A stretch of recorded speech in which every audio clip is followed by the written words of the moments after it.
ધારાસભ્ય શ્રી ધર્મેન્દ્રસિંહ જાડેજા ગુજરાત મંત્રીમંડળની અંદર સામેલ થયા અને સૌથી પહેલું કાર્ય પ્રભુ દ્વારકાધીશના ચરણોમાં દર્શન અર્ચન અને આજે ચારે ચાર આરતી અને મહાભોગ જે છે, રાજભોગ જે છે,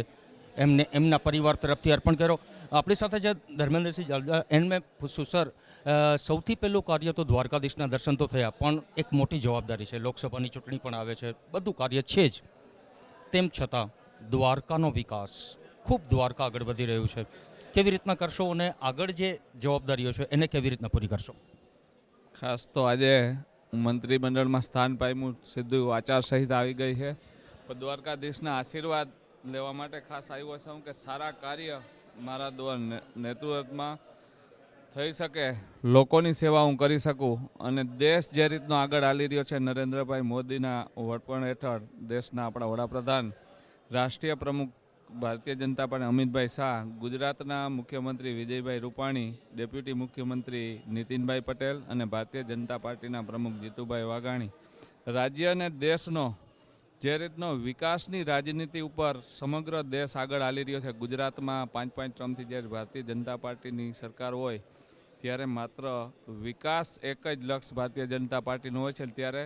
ખાસ આજે દ્વારકાધીશનો આશીર્વાદ લેવા આવ્યો છું કે ગુજરાત વિકાસના પંથે છે અને દ્વારકાધીશના આશીર્વાદથી સમગ્ર દેશ અને રાજ્ય તો વિકાસ કરી રહ્યું છે, પણ સાથે સાથે મારું આ જન્મભૂમિ અને જામનગર મારું કર્મભૂમિ છે, એટલે દ્વારકામાં ખૂબ જ વિકાસ થયો છે. હજી પણ છેવાડાના માનવી સુધી જ્યાં પણ થઈ શકશે ત્યાં રાજ્ય સરકારની, કેન્દ્ર સરકારની મદદ લઈ દ્વારકા ચોથું આપણું ધામ હોય તો વધુમાં વધુ વિકાસ થઈ શકે એવા મારા પ્રયત્ન છે. અને આજ તો ખાસ હું આશીર્વાદ લેવા આવ્યો છું, સાથે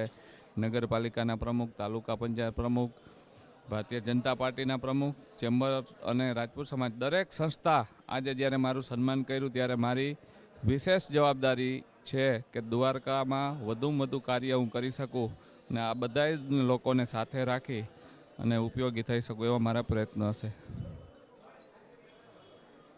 ખૂબ ખૂબ ધન્યવાદ સર, આપનો ખૂબ ખૂબ આભાર. ઓકે, જામનગરના ધારાસભ્ય એ હકુભા ઉર્ફે અને ધર્મેન્દ્રસિંહ જાડેજા અત્યારના દ્વારકાધીશના દર્શન કરી અને પોતાની કાર્ય આગળ વધારશે અને વિકાસ અને આગળની જે લોકસભાની ચૂંટણી છે એમાં પણ એની મોટી જવાબદારી છે. હું કેમેરા પર્સન ઓમ થોપાણી સાથે હું પરેશ પાઢિયા, દ્વારકા ટુડેથી. નમસ્કાર.